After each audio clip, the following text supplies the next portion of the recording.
Cuando te dan un diagnóstico, el mundo se detiene, pero la vida no para.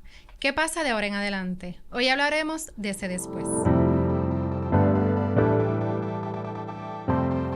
Bienvenidos a Diario de un Diagnóstico, episodio 5. En este espacio le damos voz a los pacientes, sobrevivientes y cuidadores, para que sus historias te inspiren resiliencia en medio de tu diagnóstico. Buscamos acompañarte y educarte, sabiendo que la comunidad es una herramienta poderosa de sanación. Comparte con quien acaba de recibir un diagnóstico, porque nadie merece enfrentar un diagnóstico en soledad, y queremos ser esa voz que te acompañe en tu proceso. Soy Solimar Rodríguez, de Proyecto Revive, sobreviviente. Y soy Eliana Crespo, de Sanando Bonito, sobreviviente. Hoy queremos venir a contarte de nuestras dos historias luego de recibir ese diagnóstico. ¿Qué viene después de esas palabras? Un bombardeo de información, para dónde me voy, qué tengo que mover, incertidumbre. Realmente es cuando tú estás queriendo tratar de entenderlo todo y tienes que reconocer que no puedes entender nada. O sea, básicamente el diagnóstico es solamente la primera página de nuestro diario, porque de ahí viene identificar qué tipo de cáncer es. Nosotras ambas tuvimos cáncer de seno, pero ambas tuvimos dos panoramas completamente diferentes. Correcto. Y no sé, ¿verdad? Si en tu caso el nombre y apellido llegó de manera inmediata, pero en mí, eso se llama immunochemistry. Oh my God, me lo aprendí. En mi immunochemistry se tardó como 2 semanas. So, en el corre y corre que viene después de ese diagnóstico, vienen estas palabras de domingo que nunca habías escuchado, empiezas a familiarizarte y a moverte con todas las pruebas que se requieren para llegar a esa cita de oncología y que ellos puedan, entonces, yo le digo a mi oncólogo que él es mi quarterback. Entonces, que él era el que tenía que hacer, ¿verdad?, la jugada, y que yo voy a confiar en el que asignaron para ese puesto. Pero antes de esa cita empiezan todos las pruebas. Las pruebas y las dudas. Exactamente. Así que reconocemos que lo más difícil es la incertidumbre, como bien tú dijiste, y venimos a contarte lo que pasó después del diagnóstico. Así que, ¿cómo arrancaste, Solimar? Cuéntame. ¿Cómo uno enfrenta, verdad, esas citas de momento que ese vienen? Corre-corre. Ese corre-corre de ahora, ¿verdad? Estudios, tratando de ver, ¿verdad?, de entender qué están buscando los estudios. ¿Qué te pidieron? ¿Qué estudio? A mí me pidieron el PET scan, me mandaron a hacer placas de pecho, me mandaron a hacer CT scan, pruebas de sangre. MRI. Pruebas de sangre hasta más no poder, ¿verdad? Y cada prueba requería unos pasos de anterioridad, de dietas específicas, de tomarte esto a X horas, esta medicina a X horas, llegar a los estudios puntualmente a X hora, ¿verdad? Para que todo fluyera. Esos son los de contraste. Los que nos hicieron de contraste. El PET scan, ajá. Sí. Ese sí. Y muchos que también a veces que había que ir en ayuna para laboratorios y ese tipo de cosas. Pues a mí de manera inmediata me enviaron a hacer un MRI. Y del MRI también entonces tuve que hacerme el CT scan de pecho, abdomen. Y del MRI es que sale mi segundo tumor, que no lo habíamos visto, y descubrimos que había metastizado a los nódulos. Entonces ahí vienen fue en el MRI, ¿no? Fue entonces cuando te operaron. Cuando yo me palpo por primera vez, yo me palpé solamente una masita y la biopsia me la hacen de esa masita. Ahí el radiólogo me hizo que vamos a hacerte un MRI porque queremos ver el panorama completo. Y ya él me lo había dicho desde la primera cita. Pues ese panorama se extendió, tú sabes, parece que lo manifestó. Y entonces se vio entonces en el MRI que en efecto, de hecho, yo me hago el MRI, llego a la cita del oncólogo, el oncólogo cuando me está chequeando me dice, ¿esto que está aquí? Yo, ¿qué tú estás tocando? ¿Qué? Yo nunca no sigas buscando cosas, no sigas Eso es bien importante, yo nunca me había hecho una evaluación en el área de los nódulos, nunca. La importancia de entender y conocer su cuerpo. ¿Tú lo hacías? No. Yo tampoco. Entonces cuando él me está tocando que me dice, ¿tú sientes esto? Y yo, no, ahí no hay nada. Pues me puse súper nerviosa porque no sabía ni siquiera que eso había que explorarlo. Que chequearlo, correcto. O sea, nunca lo exploré. Y ya yo me había hecho el MRI. Y es ahí cuando él me toca que él llama al radiólogo. Sí, mira, ¿tienes ahí el resultado de Eliana? es que estoy sintiendo, sí, aquí. Y yo, ay, Dios mío, ¿por qué eres tan bueno? Oh. Efecto, lo que él había palpado se estaba viendo en el MRI. Entonces ahí ya me mandaron a hacer una segunda biopsia para el segundo y para los nódulos, que eventualmente salieron positivos. Cuando yo voy a la biopsia, yo sabía que yo tenía 2 masitas. Ya. Porque habían salido una mamá. Sí, correcto, se habían identificado. Ambas estaban en la hora 10, como ellos le llaman, en la hora 10, ¿verdad? Del seno. ¿Y qué es la hora 10 para el que no sabe? ¿Qué es el reloj? Ponte que el seno es como un reloj y la ubicación el mío era 6 o'clock. Pues el 6 o'clock estaba abajito. Esa referencia es más bien para determinar la ubicación, imaginándote que es un reloj. Correcto. Entonces, pues cuando voy a la biopsia, que ella pensaba que me iba a hacer biopsia de 1, y yo le digo, pero es que son 2, ¿tú me haces las 2 biopsias hoy? No te puedo hacer las 2 biopsias hoy, ¿verdad? Por requisitos de los planes médicos, pero puedes venir mañana.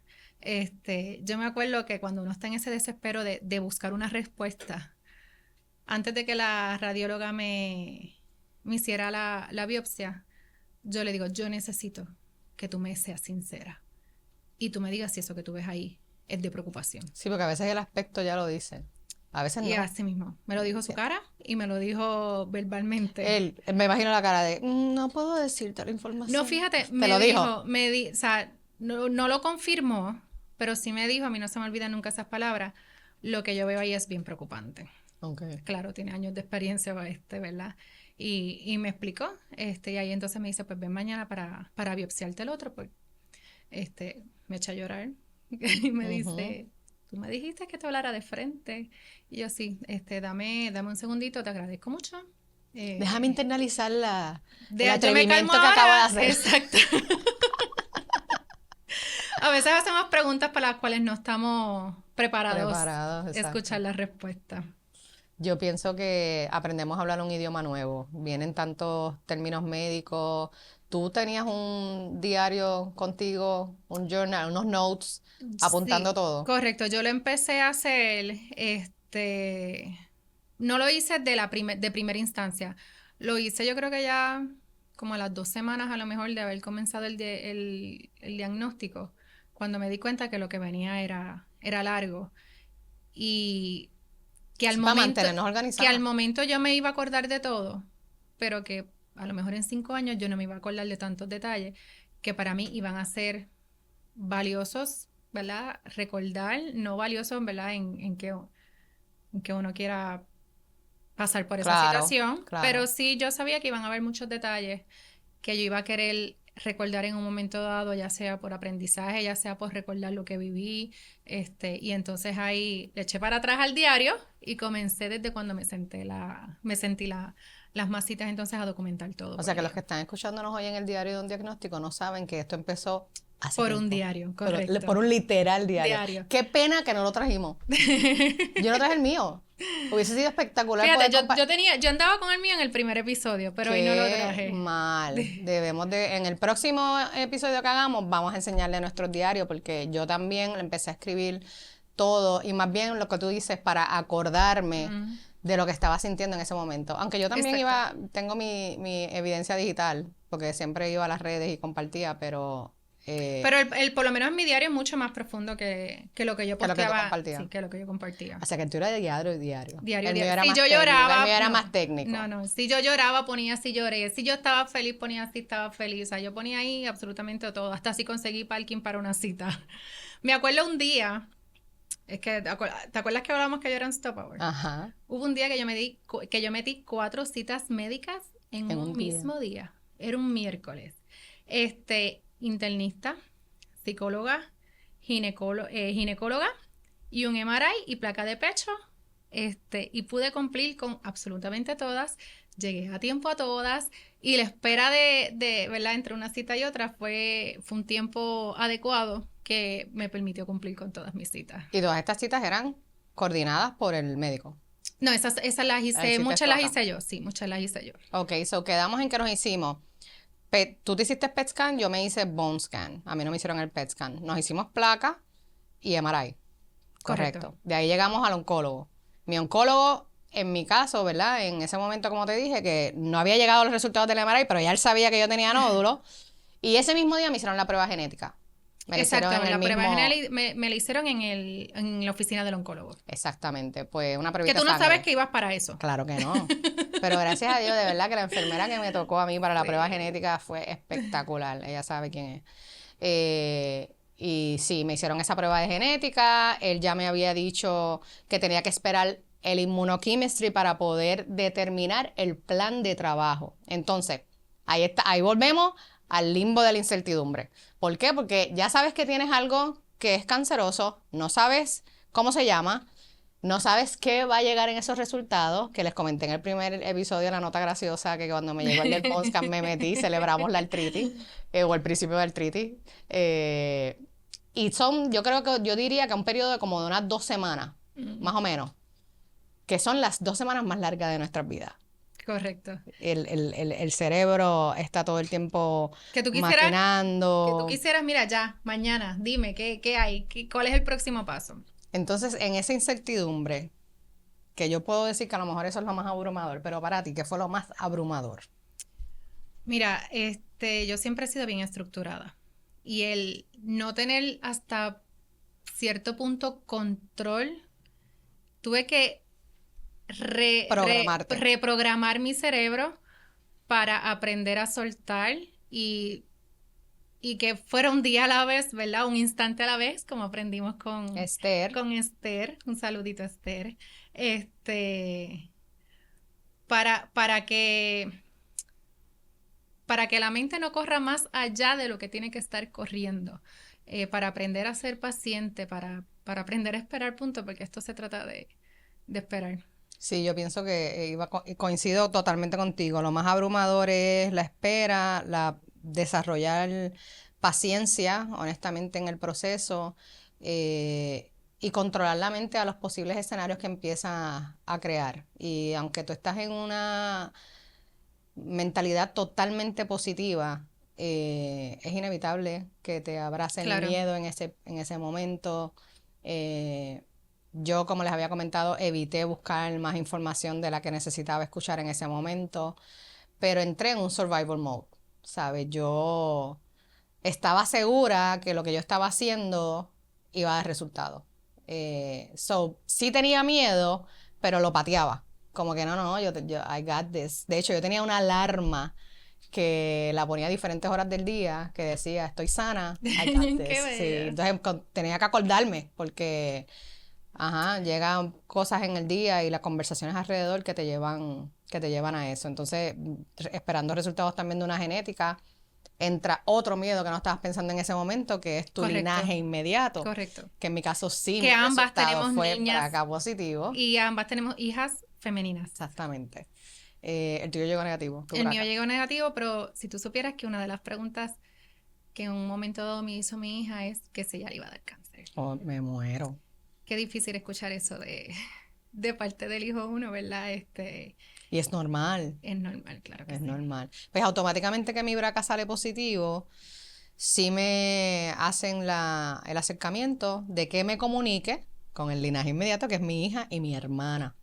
Entonces, mi hija, pues no, tomamos la decisión de que no se iba a hacer la prueba en ese momento, porque ya tenía 18 años, pero mi hermana sí se la hizo y ella también dio positivo. Así Ahora que, con tu hija se tiene que mantener chequeándose, me Sí. imagino que ya comenzó Sí. con sus chequeos de Sí. rutina. sí, ya está en su cita regular. Lo único que todavía, pues, no le hacen mamos, ni ella está haciéndose su autoexamen y obviamente no sé si el historial, ¿sabes? Hasta que yo no le haga la prueba de genética, pues ella no va a saber, pero whether sea positivo o negativo, la prevención tiene que preocupación, existir, ujú. porque son muchos los que salen BRCA negativos y tuvieron un diagnóstico. Correcto. Puf, ¿cómo es? Estamos aquí confirmándolo. Entonces, llega el immunochemistry, llega el nombre y apellido de Don Tumor. En mi caso fue el triple positivo que ya no me has hablado y el tuyo fue positivo con negativo. Exacto. So, Positivo, negativo. en Eso ese significa, momento, positivo a estrógeno, positivo a progesterona. exacto. Y el mío es positivo progesterona, positivo estrógeno y positivo HER2. Esos son los 3 positivos. En ese momento te dicen, este es tu nombre y apellido, mucho gusto. ¿Cuál es el plan de trabajo sugerido?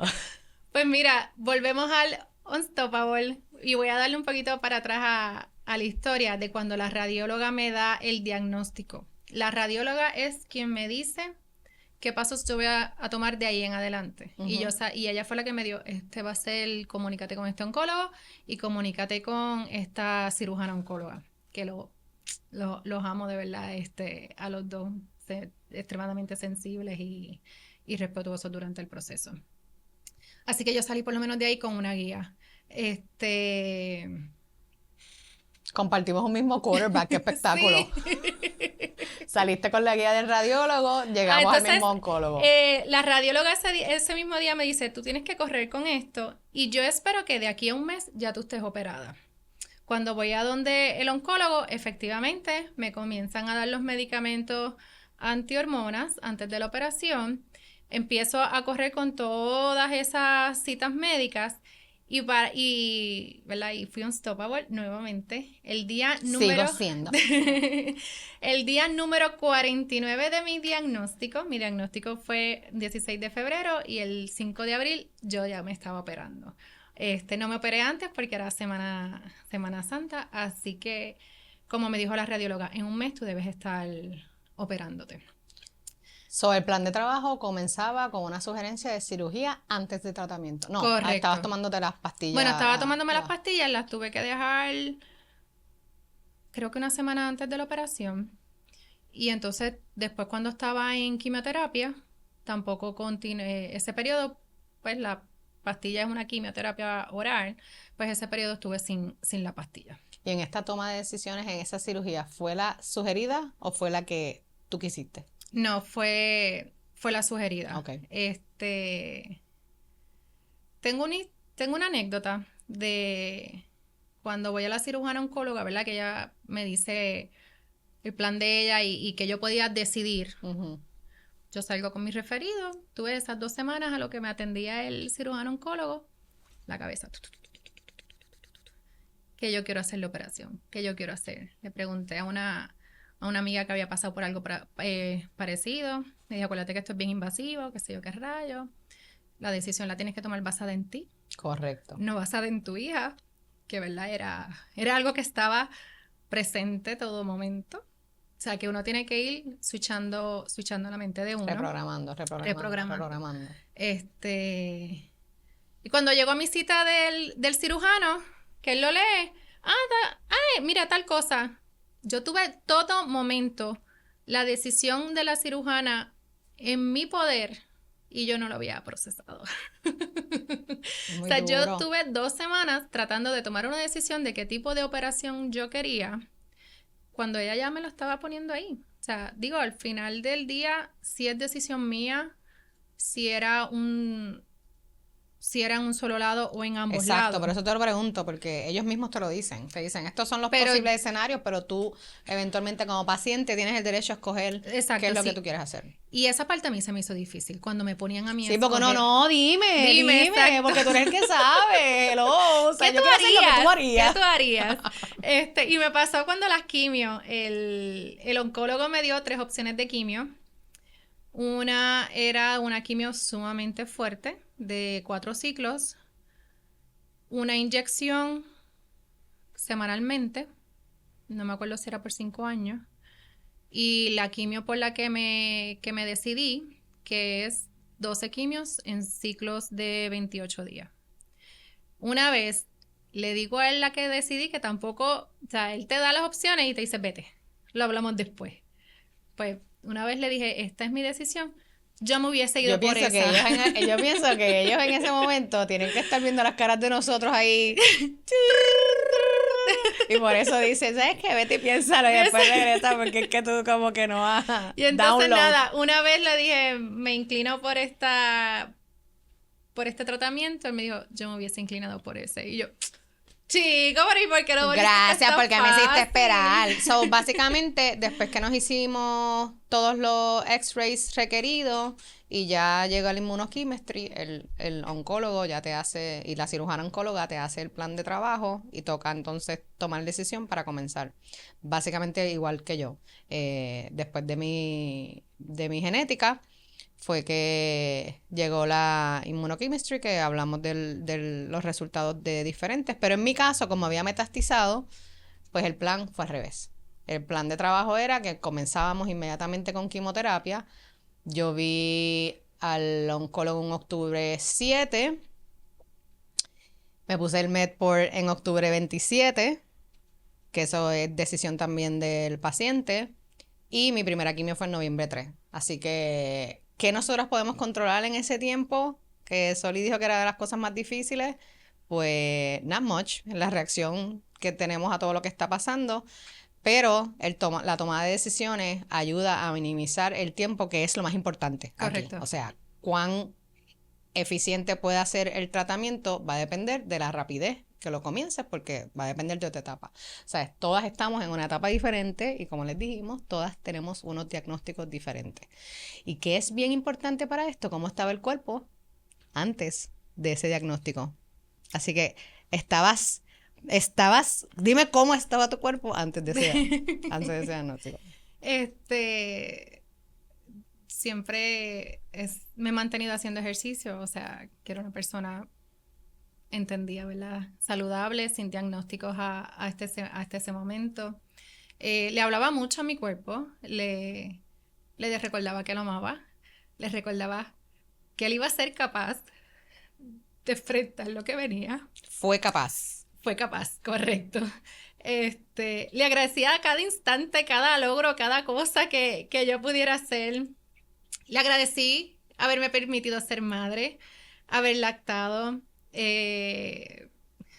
todo, ¿verdad? Uno empieza a apreciar hasta las libras de más que a veces uno se mira en el espejo y no las quiere ahí.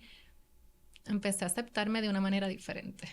Yo pienso que hay ¿verdad? Que es un mito, me atrevo a decir, que la gente tiene esta expectativa de que no, por algo de salud, ¿sabe? Que no estaba saludable en ese momento, que por eso te llegó el diagnóstico. Y yo, en mi caso, estaba en el mejor shape de mi vida. O sea, haciendo ejercicios todos los días, mi nutrición estaba on point. En ese momento estaba haciendo un protocolo que estaba eliminando gluten, minimizando azúcares. O sea, no existe una receta perfecta. Sí. Entonces, yo quiero que hoy ustedes escuchándonos sepa que si usted ha pensado en culparse, justificar por qué me dio, suéltelo. Eso no se cuestiona, eso se enfrenta a ella, eso no se cuestiona. Porque es que yo digo que es una ruleta rusa. Te tocó. ¿Y qué resolvemos? Nada. Nada. Echarle más leña al fuego a la ansiedad. Correcto.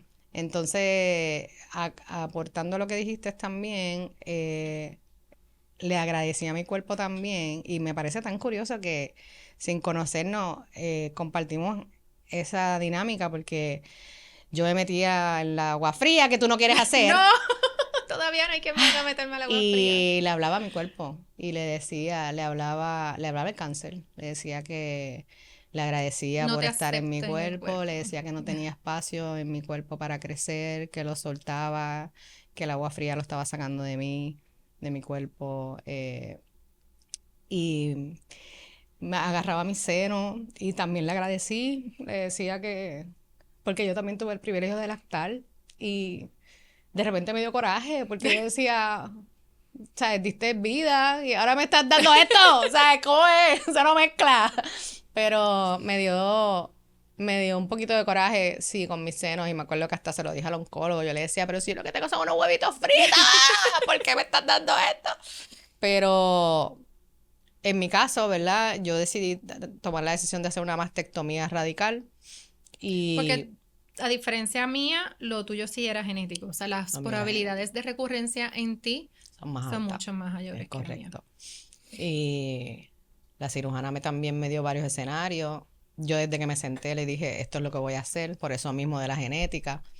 Pero antes de que se diera ese momento de la cirugía, que en otros episodios estaremos hablando de esos tratamientos, quería comentarles que era tanto el agradecimiento que yo tenía a mi cuerpo, que yo me hice un shooting en mi casa con mi esposo, con mi seno, porque me despedí de ellos. O sea, es como que... Yo también ya ni me acuerdo cómo era así con ellos. Uno quiere recordar, yo creo que lo que era uno. Sí, pero como obviamente a mí me removieron todo, pues verme ahora en el espejo, ni sé, ¿sabes? No tengo el picture de antes. So, fue bien bonito ese shooting que hicimos mi esposo y yo, agradeciéndole a mi cuerpo la batalla que había dado, porque en ese momento yo ya había terminado la quimio y la cirugía vino después de mi quimio.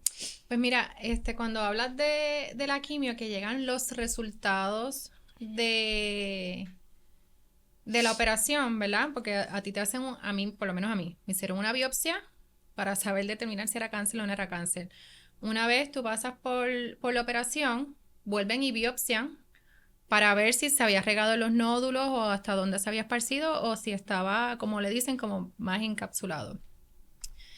Cuando yo veo que no se había regado, que sacaron todo, yo guardaba las esperanzas que no me tuvieran que dar quimio. ¿Y eso podía ser? ¿Eso era un posible escenario? Eso era un posible Qué escenario. bello. Lo que pasa es que por yo ser muy joven, requería dar quimio, porque iba a bajar las posibilidades de recurrencia a futuro. O sea que era más que basado es en la una- prevención. Es una prueba que se hace también, que son como, ay Dios mío, se me olvidó, pero miden como, eran como unas grafiquitas así de la edad, posibilidad de recurrencia, el Sí, tipo una de cáncer, estadística. una estadística, donde entonces sí me recomendaban quimioterapia. Así que ese día para mí fue duro también, ¿verdad? Porque uno siempre guarda unas Pero esperanzas. qué espectáculo que tenías esa posible opción. Eso, en mi caso. Que me la hice yo creo que yo, o sea, porque el doctor nunca, Ok, no, ok, me la ok. hice yo, o sea, porque he escuchado historias de que hay gente que les remueven y que no tienen quimio. Y verdad, en este diario uno se encuentra oncoamigas en el camino, y conocí una persona que no había pasado por quimio, claro, ella era mayor que yo, y pues entonces pues las recomendaciones se manejan de manera diferente. Claro. Por eso es que cada cuerpo, cada diagnóstico y cada plan de trabajo Correcto. va a ser diferente, igual que los efectos secundarios Quiero compartir una fotito, ¿verdad? De que estábamos hablando de la operación y de las citas médicas. Ay, sí, yo no hablé la del De Medport, la vamos a Medport, buscarla, exacto, sí. sí. ¿Cuál vamos a buscar? ¿La de tú? Sí, la de la camisa rosita y de la operación. La camisa rosita es el día que me hacen la biopsia. Si se fijan ahí, hay residuos todavía del tape, se puede ver. Y la que salgo con el abrigo y el pantalón negro es que había que llegar ese día de la operación a las 6 de la mañana. Te tienen que inyectar algo antes en los nódulos para entonces cuando puedan abrir sepan dónde van a buscar. Tiene un nombre. Sí, tiene un nombre. Ajá. No sabe la técnica, No no me sabe el acuerdo. nombre. ¡Wow! Te la puedo buscar. Pensé que sí. Yo creo que Esther lo mencionó, no me acuerdo. Y entonces tú tienes Yo quiero del compartirles Medport. la del Medport, que esto es parte de la preparación de después del diagnóstico, ¿verdad? Porque estamos hablando y ahora que, pues en ese decision making, les comenté que me puse el Medport y el Medport cayó el día del cumpleaños de mi esposo. Entonces yo le dije... De cumpleaños en cumpleaños. De cumpleaños estuvimos a las 6 de la... Exacto. De mi diagnóstico de cumpleaños al Medport de cumpleaños de mi marido. Cumpleaños de él. Y bien destruida ahí estoy, claro, y podemos ver, ¿verdad? El bump que se ve ahí, la herida estaba bien clara, pero yo recuerdo que llegué a la sala de cirugía y le dije, mira, mi esposo cumpleaños y a ver si podemos hacer esto rapidito, porque es que yo quiero ir a comer con él. Pero tus planes no son los... No, escucha. Salimos, estoy en recuperación y yo, mira, tengo un poco de sed, ¿verdad? Porque estaba en ayuna. Y mi esposo cumpleaños hoy, o sea, repitiéndolo. Y pues está bien, vamos a hacerte una prueba para ver que está conectado. Porque tienen que como que chequear que eso esté conectado. Y yo veo la cara de pescado de freezer, de que él me está haciendo la prueba. Y me dice, ay, vengo ahora. Creo que sí, tengo un problema. Creo Mira para que atrás, el mira para allá. cumpleaños lo vas a tener que cambiar de fecha. Viene el médico, Eliana, sí, tenemos que regresar a la cirugía porque algo pasó, que no está conectando, no está Ay, funcionando. Dios Y yo, es que el mío. cumpleaños de mi So, tuve que regresar a sala, lo corrigieron, so terminé saliendo, yo creo que como a las 9 o 10 de la noche y nos fuimos a un restaurante 24 horas, yo con esa cara destruida total y súper Pero machucada. en el primer episodio, no, o con el segundo episodio, aprendimos que se celebra absolutamente todo. Literal. Así que no importa la hora, hay que celebrarlo. Literal. Y hablando de Medport, cuando estoy hablando con el oncólogo, ¿verdad? Me dice, tu quimio no es tan fuerte. A mí este término tan fuerte no me encantaba porque al final del día todas las quimios, no importa De qué, acuerdísimo. son fuertes, ¿verdad? Pues efectivamente no, ¿verdad? Vi muchas personas con unos efectos secundarios mucho más fuertes que los míos, así que la mía no era tan fuerte. Que tal vez tenía la misma quimo que tú y su cuerpo reaccionó diferente. Pero nada, a lo que voy es que él me dijo, vamos a intentar las quimioterapias sin el Medport. Así que nada, yo tuve mis 12 quimioterapias directamente por vena. So, si tú, si hubieses querido, te lo hubieras puesto. Sí, él me lo dio como, sí. Entonces, sí, yo tuve unas cuantas al lado mío que no lo tenían y también les resultó bien. Yo pienso que eso es algo de tu cuerpo, o sea, en mi cuerpo que estaba llena de hematomas porque nunca se ven, pues no iba a ser un resultado, no le iba a pasar bien. Yo sabía que yo no le iba a pasar bien. Pero los moretones me acompañaron en todo el proceso, o sea. Claro. No, por la cantidad de veces que nos pullan, ya no nos pasamos Y factura. que, ¿verdad? Para el que no lo sepa, una vez te quitan nódulos de un lado, pues se evita hacer tratamientos en ese lado de donde removieron. Exactamente. Así que a mí todo me lo hacían en el lado derecho. Sí, yo voy a hacer cuentos de eso cuando hablemos de esa cirugía. Entonces, hablando de tomar decisiones sin estar lista, una de las partes más difíciles cuando tú escuchas el plan de trabajo que ya es evidente que la quimo viene, pues yo recurrí, ¿verdad?, a unas mentoras en este proceso y todas me dijeron que lo más difícil que ellas vivieron fue cuando perdieron el cabello. Y ¿yo estaba lista para eso? No estaba lista para eso. Uno cree estar lista para eso, pero yo nunca he realmente sido, no. el que me conoce sabe, que yo no he sido nunca así como que mis looks sean prioridad. O sea, esto de muerta, ¿cómo es? ¿Cómo es que Antes dice el muerta dicho? que sencilla. Eso no va conmigo. Yo puedo andar muerta por ahí, la vida. O sea, literal. O sea, la gente que me conoce sabe que that's me. So, pero sí me iba a afectar porque, el cabello es como que algo que define tu persona, persona. por la que te reconocen también. Pero al escuchar esos consejos, pues dije, ¿sabes qué? Necesito llamar a mi hairstylist, Naya, que la amo y le mando un beso. Y le dije, necesito prepararme emocionalmente para esto. Y les traje una fotito de cómo yo Que nunca tenía... se está emocionado. No. Uno cree. Lo que quise hacer con ella fue una transición. Entonces, de tener el cabello súper largo, que tengo la foto, aquí ven como yo me lo corté por el hombro y ella me empezó a rapar esa partecita de abajo. So, cuando yo llegué a mi primera quimioterapia, ya yo tenía el pelo corto y tenía una sensación de lo que iba a ser tener el pelo fresquito.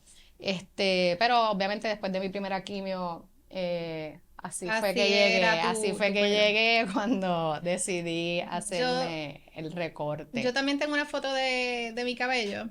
Yo siempre he tenido el cabello bien largo. Con el hecho de que me dijeran, tu quimio no es tan fuerte, también me dijeron, hay probabilidades de que el pelo no se te caiga. Así que de yo creer que se me iba a caer a que me dijeron, hay probabilidades, yo no sé si me facilitaron o me hicieron más difícil la decisión. Pensé pintármelo de violeta. Ya había donado cabello ya en 2 ocasiones. Pues siempre lo he tenido bien, bien largo. No sabía si donarlo, no sabía si recortarme, no sabía si pintármelo. Pero ¿Y por qué tú lo querías pintar violeta? Porque siempre he querido. Porque quiero ser unstoppable. Porque quiero ser unstoppable. Yo dije, bueno, pues, superhéroe. Si lo voy a perder, quiero hacer algo radical. Pero nada, no tomé la decisión suficiente. Eso me parece espectacular. Wow, no se me ocurrió algo así. Si ya lo iba a perder, era para hacer lo que quisiera hacerme. Pero acuérdate que yo no estaba segura que lo iba a perder. Así que nunca tomé la decisión suficientemente rápido antes de que llegara el momento de comenzar mi quimio. Y yo pensaba que esa iba a tardar como un mes. Cuando de momento me llama la farmacia especializada. Mira, vamos a entregar tu quimio, qué sé yo qué rayo, para que coordines cita con el doctor. Y yo, ¿what? 1, 2, 3 pescado. No me dio tiempo a nada, o sea, no me dio tiempo a nada. Exacto. Mira, qué interesante que hayas compartido eso, porque la gente tiene la perspectiva de que todo el que coge quimio va a perder el cabello. Correcto. Entonces, pero ella no perdió el cabello, ¿qué quimio fue esa? ¿En serio? ¿En serio? ¿Quieres competir? ¿Quieres competir conmigo? O sea, falta de respeto total, pero es bueno que la gente sepa que no todos los pacientes en tratamiento de quimioterapia pierden el cabello, ¿verdad? En mi caso, pues yo, la primera quimio, ya la tercera semana, se me estaba cayendo y ya me impactó más el estar sacándome el cabello que la misma verme sin cabello, y entonces tomé la decisión, mi esposo y mi hija fueron los que me raparon. Te raparon. Me raparon en mi casa y ¿Lloraste? después de ahí estaba insoportable con mi calva. Pero esa foto la verán después, para el que no me conoce. Entonces, tenemos 2 historias, pero el mismo punto de partida. Correcto. Ambas tuvimos cáncer de seno, diferentes diagnósticos. ¿Qué aprendimos al comparar nuestras experiencias? Que no estamos solas. Que no estamos solos. Que la aceptación, la gratitud y caminar en luz funciona. Nos funcionó a las Nos dos, funciona, sin ¿no? saberlo, Correcto, que estábamos nos funciona. experimentando lo mismo, vivir en gratitud y ver la luz en todos los procesos. O sea, yo pienso que yo, desde que verbalicé que había recibido un diagnóstico, dentro de todos esos días, yo no he tenido un día en que yo no haya dado gracias a Dios por lo que estoy experimentando y por la gente que me rodea y por el privilegio de amar como amo y que me amen de regreso. Tampoco es que estoy deseando que todo el mundo reciba ese amor de esa manera, pero sí soy muy agradecida por haber vivido este tiempo y que sin eso yo no estaría aquí hablando contigo.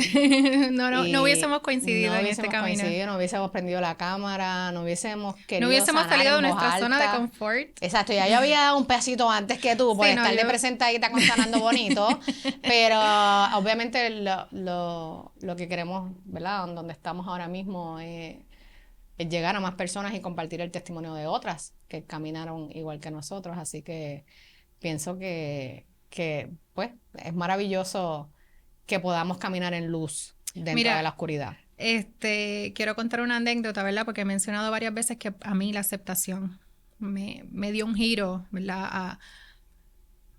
A yo empoderarme de este proceso, ¿verdad? De la mejor manera posible. Mi diagnóstico es un viernes. Claro que lloré.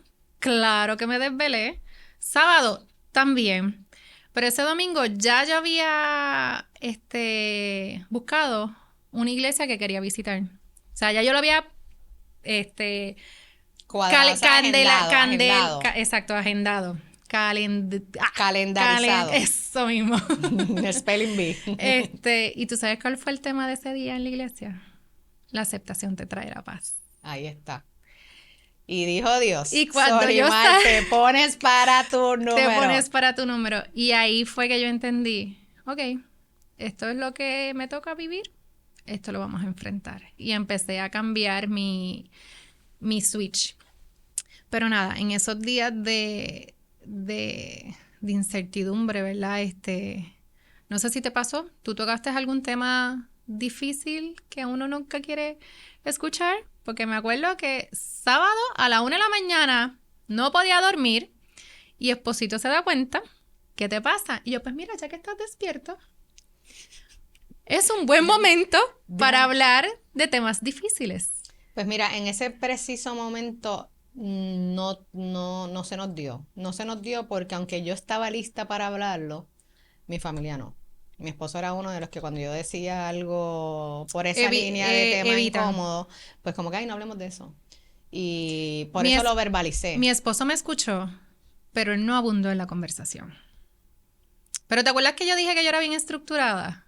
Pues yo tenía una agenda con eso. Ya yo tenía una agenda. Tremendita. Ya yo tenía una agenda. Yo toqué todo. O sea, si pasa lo peor, que es lo que uno no quisiera, vas a hacer esto, vas a dejar la nena en la escuela, vas a sacar estos chavos de aquí, vas a pagar esto, vas a usar esto, el apartamento, esto, el seguro, bla, bla, bla. Seguro de vida. No, pues yo no estaba ahí en esa organización. Sí, yo le hablé de todo. Sí llegué ahí, pero ya en tratamiento, no en este espacio de... Yo estaba tan enfocada, me entró como que el síndrome survival, y entonces era como que tengo que moverme, tengo que accionar, y estoy en este control de que voy a hacerlo, y no se dieron esas conversaciones porque no veía que eso pasara. A medida que mi cuerpo, como estaba tan in shape, esas primeras quimio, bueno, de ese tema lo hablamos después, pero el punto es que a medida que mi cuerpo fue pasando factura, que yo empecé ay, espérate un momento. No me siento espérate un momento, que no soy tan Wonder activa. Woman. Espérate. Ay, espérate, déjame dormir a las 2 de la tarde. Verdad, no soy tan unstoppable. Pues ahí llegaron esos temas. Porque ahí yo dije, espérate una cosa. Es necesario. Y lo presenté en mi blog, que esas conversaciones incómodas yo las considero actos de amor. Y hay que empezar a normalizarlas. Hay que empezar a normalizarlas y yo no lo tuve. A mí no me enseñaron ese tema. En mi Yo casa aprendí, esos temas se hablaban. no, yo aprendí cuando mi papá falleció. A la mala. O sea, en el terreno de práctica. Y eso sí me preparó a yo poder tener esa conversación con más aceptación. Yo hice las paces. Ya yo me siento que estoy aquí, he depositado, he sembrado lo que soy y sé que, ¿verdad? El día que yo no esté, mi hija es mi mayor legado, mis hijas son mi mayor legado y sí, aprendí que, y me encanta hablar del tema ahora, yo no sé si la gente piensa que es que soy una morbosa, pero la verdad es que, again, yo lo veo como un acto de amor, o sea... es darle un plan a los más que tú amas al final del día. Totalmente. Yo estaba tan en el limbo cuando lo de mi papá y tan enajenada de lo que pasa después de un ser amado irse que yo no puedo hacerle eso a mi hija. Yo siento que, digo, no, tampoco es que le voy a echar culpa a mi padre, pero siento que ahora, No, por eso te digo que hay que aprenderlo. Claro, o sea, después de vivirlo, cuando a ti se te revela una información y tú aprendes algo, tú no puedes que guardártela. vivir en la vida Exacto. omitiendo y dejando que pase nuevamente. O sea, yo pues me he organizado, he hecho movimientos y sí, estoy bien en paz. Me falta hacer la agenda que hiciste tú, ¿verdad? Pero eso no lo he hecho. Así que esas son las cosas que, exacto, lo difícil. ¿Tú tuviste algo difícil de explicar que quieras compartirnos? No, yo te diría, bueno, sí, muchas cosas, ¿verdad? Pero para abundar en estos momentos, la soledad silenciosa, o sea, no es que literalmente yo estuviera en soledad, me sentí acompañada, recibí abundancia de amor, apoyo de amistades, de familiares, de compañeros de trabajo, de todas partes. Pero la mente, eso es 24/7. Como loading, ¿verdad? Y es lo que yo le llamo como esa soledad silenciosa donde uno está pensando de más, donde uno quisiera tener control de todo, donde uno quisiera brincar ya al último paso y ver los resultados finales. ¿Te sentiste así? Claro, definitivamente. Yo pienso que también en nuestro rol de madres y queriendo proteger a todo el mundo y que todo el mundo sepa que tú estás bien, caemos en esa soledad silenciosa porque no queremos decir... No compartir todo lo que Sí, uno piensa. claro, porque al principio, por eso te dije, yo no tuve esas conversaciones al principio porque no era que yo no las estaba pensando, pero yo no estaba lista para hablarlas porque pensaba que ellos no estaban listas para hablarlo. Entonces, tomé la decisión basada en mi mamapollito mode, que, ajá, ahora me doy cuenta y entiendo que la importancia de tú tener esa oportunidad en vida de vivirlo con ellos va por encima de cualquier miedo de tú querer dañarlos o herirlos. Yo no sé si él estaba preparado o no, pero ya yo me lo tenía que sacar del sistema. O sea, Ya eso sí. estaba en mi agenda para hablarse este día y no voy a pasar. No tanto ese día, pero, mano, es que era algo que estaba latente ahí en mis pensamientos. O sea, ¿Cómo nos sostenemos cómo nos sostenemos mientras esperar que algo tan grande comience? Dios. Yo diría que Claro, Dios. y teníamos que decirlo, porque si les dijimos que somos twins sin habernos conocido, pues quiero que sepan que ambas teníamos nuestro playlist de música de adoración. Correcto. Yo todavía escucho Sí, yo todavía lo esa escucho música y me voy a la bañera. Hace poco la puse en el carro y empecé a cantarla y las lagrimones me bajaban y yo decía, Dios mío, el que me esté viendo por el lado en el carro, tú sabes, se va a preocupar, pero me desconecto, ¿sabes? Y en gratitud. Es sanar. Y en gratitud. Ujú. Y en gratitud, ¿sabes? No lloro porque me lleva a un momento de tristeza. No, es sanando, es parte de la sanación. Y yo sé que Dios está, ¿sabes? Lo he sentido a través de las personas que se cruzan en mi camino. el amor, ¿sabes? Dios Los usó- cuidados, como yo te digo siempre, los cuidados de Dios, ¿sabes? Usó para mí muchas amistades para hablarme. Me acuerdo una vez yo estaba de camino al PetScan. Nadie lo sabía, o sea. Y me llegó un mensaje de una amiga, muy bonito.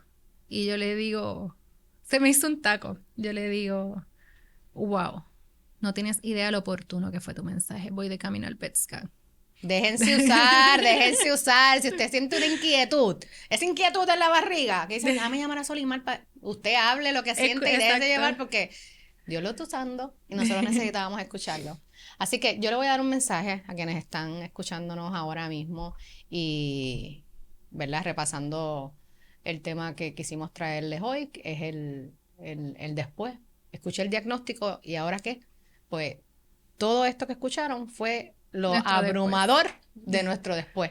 Y eventualmente pues seguiremos contándole de la trayectoria del proceso, pero como sé que hay algunas que están aquí, queremos que, si nos estás escuchando, quiero que sepas que se permite sentir, se permite llorar, toma decisiones por amor propio, aprende a ser egoísta, nos toca ser egoísta. Este es el momento de ser un poquito selfish, egoísta, valga la redundancia, Pensar en uno. en términos de que a veces uno ¿Qué dice, necesito? sí, a veces no queremos pedir ayuda Exacto. o no le queremos quitar tiempo a nuestros hijos, a nuestro esposo, pues sí, toca dedicarte más tiempo y toca cuidarte. Y parte del cuidado es, estoy cansada, me voy a acostar. A eso iba. Descansar es escuchar tu cuerpo. Y eso a mí me tomó muchísimo trabajo. ¿Por qué? Porque yo estaba haciendo ejercicio todos los días y yo no podía internalizar que yo no tuviese la misma energía. O sea, yo quería hacer yoga, yo quería hacer... Y queremos seguir manteniendo la casa limpia, recogida, organizada, las tareas. Vale bajarle 10. No bajarle 2, bajarle 10. Así que no todos los días se puede con todo. Y hay muchos días que sí se puede con todo, pero en gratitud vivimos un instante a la vez. Nos fuimos. Si estás en ese espacio, ¿verdad? Entre el diagnóstico y el tratamiento, queremos que sepas que no siempre se tiene que ser fuerte, que no tienes que decidirlo todo hoy. Respira y estar aquí ya es un acto de valentía. Así es. Suscríbete. Síguenos en nuestras redes sociales como Proyecto Revive en Facebook, Instagram, YouTube, Spotify y acompáñanos en este viaje de aprendizaje, apoyo y transformación. Gracias a todos los que nos escuchan y si quieres compartir tu historia, escríbenos a admin@proyectorevive.com.